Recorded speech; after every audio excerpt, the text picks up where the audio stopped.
दोस्तों नमस्कार। बिहार एसटीईटी में जब से पटना हाई कोर्ट में 8278 वाला केस डिस्पोज हुआ है, सभी लोगों के मन में अब नॉर्मलाइजेशन को लेकर के बातें काफ़ी ज़ोर शोर से उठने लगी हैं। क्या होगा उन लोगों का जिन लोग जो है हार्ड शिफ्ट में फंसे हुए हैं, जिन लोगों का स्कोर कम आ रहा है, क्या उनके स्कोर में नॉर्मलाइजेशन के बाद कोई बढ़ोतरी होगी? क्या जिन लोगों का स्कोर काफ़ी अच्छा आ रहा है नॉर्मलाइजेशन के बाद उनको नुकसान होगा? नुकसान होगा तो क्यों होगा, फ़ायदा होगा तो कितना होगा?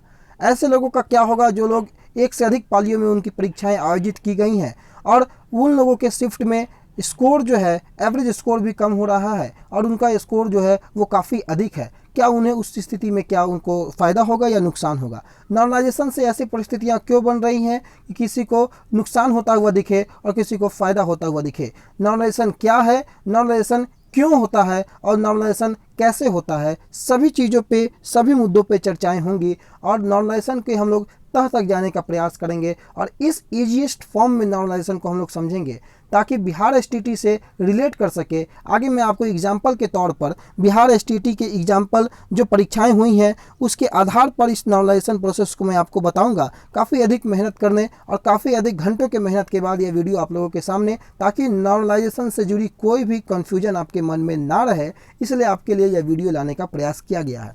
दोस्तों, कई लोगों का प्रश्न होता है कि नॉर्मलाइजेशन के बाद उनको किस प्रकार से लाभ मिल सकता है। पिछले दिनों आप लोगों को पता है पटना हाई कोर्ट में जब से 8278 केस डिस्पोज हुआ है, 10 और 11 वाले अभ्यर्थी काफ़ी निराश हैं। उनका यह मानना है कि अब केवल 14 वालों का सिलेक्शन हो जाएगा। उसी प्रकार अगर हम बात करें एसएसटी में, क्योंकि यह केवल एक विषय की बात नहीं है, कई सब्जेक्टों में परीक्षाओं का जो स्तर है वो काफ़ी अप एंड डाउन है। आप एसएसटी की भी बात कर ले, कई शिफ्टों में एग्जामिनेशन का लेवल इतना इजी था कि लोगों ने 120 प्लस स्कोर गेन किया है और कई शिफ्टों में लेवल ऑफ एग्जामिनेशन का जो क्वेश्चंस था वो इतना टफ था कि लोगों का 70 और 75 जो क्वालिफाइंग स्कोर है वहाँ तक वो लोग नहीं पहुँच पा रहे हैं। सेम चीज़ कंप्यूटर साइंस में भी आप देख सकते हैं, उसी प्रकार से है जिस प्रकार से उतार चढ़ाव मैथमेटिक्स और एसएसटी को लेकर के है। तो आज इस वीडियो में हम लोग यही बातें करने वाले हैं, नॉर्मलाइजेशन को समझने वाले हैं। आपकी स्क्रीन में 28/2/2019 को लेकर के एक लेटर जो कि रेलवे की तरफ से यह रिवाइज नोटिफिकेशन जारी किया गया था, जो नॉर्मलाइजेशन को लेकर के फॉर्मूला को डिक्लेरेशन किया गया था। नेशनल लेवल की किसी भी एग्जामिनेशन को आप उठा करके देख ले, चाहे वो रेलवे हो, एसएससी हो, बैंक हो या अदर कोई स्टेट की एग्जामिनेशन हो, सभी में अगर एक से अधिक पालियों में परीक्षाएं आयोजित की जाती हैं तो वहाँ नॉर्मलाइजेशन की प्रक्रिया जरूर फॉलो की जाती है। इसके पीछे का कारण यह है दोस्तों कि किसी भी स्टूडेंट को नॉर्मलाइजेशन के बाद लाभ और हानि होता हुआ ना दिखे, क्योंकि अगर प्रश्नों का स्तर अलग अलग है तो कई लोग जो आसान शिफ्ट में हैं उन लोगों को डायरेक्ट बेनिफिट मिलेगा और कई लोग जो कठिन शिफ्ट में फंसे हुए हैं उन लोगों को काफ़ी नुकसान होगा। ऐसे नुकसान से बचने के लिए सभी लोगों को, सभी कैंडिडेट्स को एक समान नॉर्मलाइज करने के लिए, सामान्यीकरण करने के लिए यह प्रोसेस अपनाई जाती है। इसके पीछे का महत्वपूर्ण कारण एक यह भी है कि एक ही दिन में कई लोगों का जब नंबर ऑफ स्टूडेंट्स काफ़ी अधिक हो जाते हैं और ऑनलाइन एग्जामिनेशन ज़्यादातर जब से शुरू हो चुकी है, तब से एक ही दिन में सारे लोगों का एग्जामिनेशन कंडक्ट करवा पाना किसी भी संस्था के लिए संभव नहीं हो पाता है। इसलिए नॉर्मलाइजेशन की प्रक्रिया को फॉलो कराया जाता है। कई लोगों का मार्क्स कम होने के बावजूद भी उनका सिलेक्शन हो जाता है और कई लोगों का मार्क्स ज़्यादा होने के बावजूद भी वो मेरिट लिस्ट से बाहर हो जाते हैं। इवन रेलवे की बात करें दोस्तों, तो रेलवे में 40 और 50 नंबर लाने वालों का सिलेक्शन हो जाता है और 80-85 लाने वालों का भी जो सिलेक्शन छूटा है, ऐसा मैंने देखा है। 30-30 नंबर, 40-40 नंबर भी दोस्तों नॉर्मलाइजेशन से बढ़ते हुए मैंने देखा है। तो इन्हीं सभी बातों को लेकर के आज चर्चाएं होंगी। सबसे पहले तो ये रेलवे का नोटिफिकेशन हो गया। आगे आप देखिए ये professional examination board PEB Bhopal की तरफ से जब परीक्षाएं आयोजित की गई थी उस समय भी इनके द्वारा जो नॉर्मलाइजेशन की प्रक्रिया अपनाई गई थी उसका फॉर्मूला यहाँ दिया गया है। आपको देख करके अचरज होता होगा कि मैं यह क्यों दिखा रहा हूँ। 2016 की यह बातें हैं। 2016 में जब एग्जामिनेशन मैंने इसको ढूंढ के निकाला है और उसके बाद लाने के उद्देश्य, नोटिफिकेशन को दिखाने का उद्देश्य यह है कि केवल एक स्टेट का बात नहीं है, कई स्टेटों में जब परीक्षाएं आयोजित की जाती हैं एक से अधिक पालियों में तो नॉर्मलाइजेशन किया जाता है। नॉर्मलाइजेशन को लेकर के कई फार्मूला हैं, चाहे वो स्टैंडर्ड डेविएशन से करे चाहे मैक्सिमा मिनिमा से करे, ज़्यादा का अंतर नहीं होता है।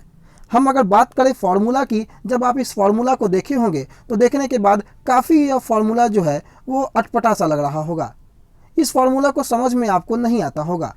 ये MGT क्या है, MTI क्या है, ये 0.1%, ये बिल्कुल MTG और MTI जो है आपके पल्ले नहीं पड़ रहा होगा कि यह मैं क्या दिखा रहा हूँ। दोस्तों बिल्कुल ईजीएस्ट वे में बातें करेंगे। इस फार्मूला को समझने की आपको फिलहाल कोई ज़रूरत नहीं है। जब हम आगे आपको डायरेक्ट STT की एग्जामिनेशन में लेकर के चलते हैं और वहाँ के डाटा के हिसाब से हम लोग बातें करेंगे, किस प्रकार से वहाँ के डाटा को हम लोग इस डाटा से मैच करेंगे, उसके बाद आप लोग रिलेट करके पॉइंट बाय पॉइंट समझ जाएंगे। वीडियो एकदम स्किप मत कीजिएगा, पूरे वीडियो को अंत तक देखिए ताकि नॉर्मलाइजेशन को आप लोग किसी और दोस्तों को भी आप समझा सकें। आपके सामने दोस्तों मैंने यह एक डाटा तैयार किया है जो कि SST सब्जेक्ट को लेकर के मैंने यह तैयार किया है। अगर आप बात करें SST की, आपको पता है कि SST जो है वो कई शिफ्टों में एग्जामिनेशन हुआ है। तकरीबन जहां तक मुझे जानकारी है कि लगभग 9-10 शिफ्टों में SST का जो एग्जामिनेशन है वो हुआ है। कंप्यूटर साइंस की भी वही स्थितियां हैं कि कई दिन में जो कंप्यूटर साइंस का भी एग्जामिनेशन हुआ है, तकरीबन मेरे ख्याल से 21 को भी हुआ है, 18 को भी हुआ है। ऐसे कई सब्जेक्ट्स हैं जिनके एग्जामिनेशन एक से अधिक शिफ्टों में हुआ है। मैंने यहाँ SST को लिया है, आप किसी अन्य सब्जेक्ट को लेकर के आप रख सकते हैं। आगे की आप अपनी एग्जाम्पल इसमें बैठा के देख सकते हैं।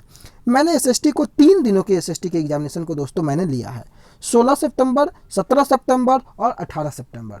मैंने यहाँ यह मान करके चला है कि 16 सितंबर में 6 लोगों ने परीक्षाएं दी हैं, 17 को भी 6 लोगों ने परीक्षाएं दी हैं और 18 को भी 6 लोगों ने परीक्षाएं दी हैं। यानी कि एक दिन में मैंने टोटल नंबर ऑफ स्टूडेंट 6 रखा है और उसके बाद की जो प्रक्रियाएं हैं आगे आपको देखने को मिलेंगी। यानी कि 16 सितंबर में दोस्तों आप देख रहे होंगे कि अगर हम बात करें उन 6 कैंडिडेट्स की, तो 6 कैंडिडेट्स में किसी ने 77, किसी ने 61, किसी ने 106, किसी ने 46, किसी ने 82 और किसी ने 54 मार्क्स, ये मैंने एक अपने अंदाज से यह ले लिया है। 16 सितंबर में सबसे अधिक जो स्कोर की जिन्होंने गेन किया है वो 106, 106 नंबर इन्होंने प्राप्त किया है। 17 सितंबर की बात करें दोस्तों, तो जैसा कि आप मार्क्स देख रहे होंगे 40, 90, 70, 60, 58 और 76। 17 सितंबर में जो सबसे ज़्यादा स्कोर करने वाले जो छात्र हैं उनका स्कोर 90 है। 18 सितंबर में अगर हम 6 कैंडिडेट्स को माने तो 18 सितंबर में आप देख रहे होंगे कि किसी का 90, किसी का 110, किसी के 92, 85, 105 और 103 है। यानी कि 18 सितंबर में इन्होंने 110, ये जो छात्र हैं उन्होंने सबसे मैक्सिमम 110 स्कोर गेन किए हैं। ये डाटा, ये तीनों दिन के परीक्षाओं को अगर आप देखें और इन 6 कैंडिडेट्स के मार्क्स को आप देखें तो दोस्तों देखने के साथ ही यह स्पष्ट हो जाता है कि कहीं ना कहीं 16 सितंबर वाला पेपर हार्ड था, लेकिन 17 सितंबर वाला पेपर कहीं ना कहीं काफ़ी अधिक कठिन था, जिस कारण से लोगों ने वहाँ पर एवरेज स्कोर कम किया है। दोस्तों कहीं ना कहीं एक बात और ध्यान रखें कि ऐसा ज़रूरी नहीं है कि वो पेपर आपके हार्ड और आपके कठिन लगने से या आपके आसान लगने से वो शिफ्ट जो है वो हार्ड और आसान में बदल जाएगा। यह डिपेंड करेगा उस शिफ्ट के टोटल नंबर ऑफ स्टूडेंट के एवरेज पे। अगर कठिन शिफ्ट में भी मान लें कि अगर 17 सितंबर का शिफ्ट में जो 17 का पहला शिफ्ट जो था SST का, वो कठिन शिफ्ट है अभी तक के स्कोर के आधार पर जो हम लोगों के पास एनालिसिस आता है। लेकिन अगर उस शिफ्ट का एवरेज स्कोर अगर हाई चला जाएगा तो आप यह मान के चले कि उस शिफ्ट को जो है वो ये कठिन शिफ्ट नहीं माना जाएगा, क्योंकि उसके एवरेज स्कोर के आधार पर ही वो डिपेंड होगा कि सारे लोग जो विद्यार्थी जिन्होंने औसत स्कोर प्राप्त किया है वो शिफ्ट के औसत स्कोर क्या है। अगर आपके शिफ्ट में सारे महानुभाव लोग का अगर पाला पड़ गया होगा आपके शिफ्ट में और सभी महानुभाव अगर उन्होंने 100+ स्कोर गेन कर दिया और अगर आप फंसे हुए हैं या आपके जैसे कई लोग फंसे पड़े हैं, तो यह मान करके चले कि जब नॉर्मलाइज होता है तो ऊपर के 10% लोगों को ही उठाया जाता है। टॉप 10% लोगों के माध्यम से ही नॉर्मलाइजेशन की प्रक्रिया होती है, आगे हम लोग समझेंगे। तो 16 सितंबर में दोस्तों जो 6 लोग हैं उनका अगर हम मार्क्स को जोड़ें तो ये टोटल आप देख सकते हैं 16 सितंबर के योग जो होता है वो 426 होता है। औसत अगर इनका हम निकालें तो 6 से जब हम भाग दे देते हैं तो 71 जो होता है 71 16 सितंबर वाले का औसत होता है। अब ये मैं क्यों कर रहा हूँ आगे जब मैं फॉर्मूला बताऊंगा तो आपको बिल्कुल स्पष्ट हो जाएगा। 17 सितंबर वाले की अगर हम जोड़ करें दोस्तों तो सभी का 17 सितंबर वाले 6 कैंडिडेट का जो जोड़ है वो 394 आता है, लगभग 65.66, यानी कि 66 इसको हम मान सकते हैं उनका एवरेज स्कोर 17 सितंबर वाले का। उसी प्रकार दोस्तों अगर 18 सितंबर की हम बात करें तो 18 सितंबर के सभी कैंडिडेटों के मार्क्स को अगर हम जोड़ें तो लगभग 97.5 यानी कि 98 नंबर आपको एवरेज आ रहा है। यानी कि यहाँ पर तीन चीज़ें स्पष्ट हो गई कि 16 सितंबर के उस शिफ्ट का एवरेज स्कोर 71 है, 17 सितंबर वाले का एवरेज स्कोर 66 है और 18 सितंबर वाले का एवरेज स्कोर मान लीजिए कि 98 है।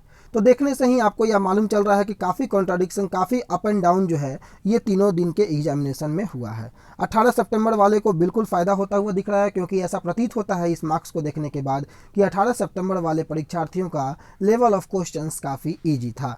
अब आगे एक और काम करना है कि तीनों का आपको औसत निकाल लेना है। तीनों शिफ्ट के जो टोटल मार्क्स थे उनका जब हम औसत टोटल एवरेज निकालेंगे तो ये टोटल जोड़ के 1405 होते हैं और टोटल नंबर ऑफ कैंडिडेट 18 हो रहे हैं तीनों शिफ्टों में मिला करके। और जब हम लोग एवरेज निकाल रहे हैं तो लगभग 78 जो है ये टोटल एवरेज आ रहा है। यानी कि आप यह माने कि ये 78 ये टोटल एवरेज है।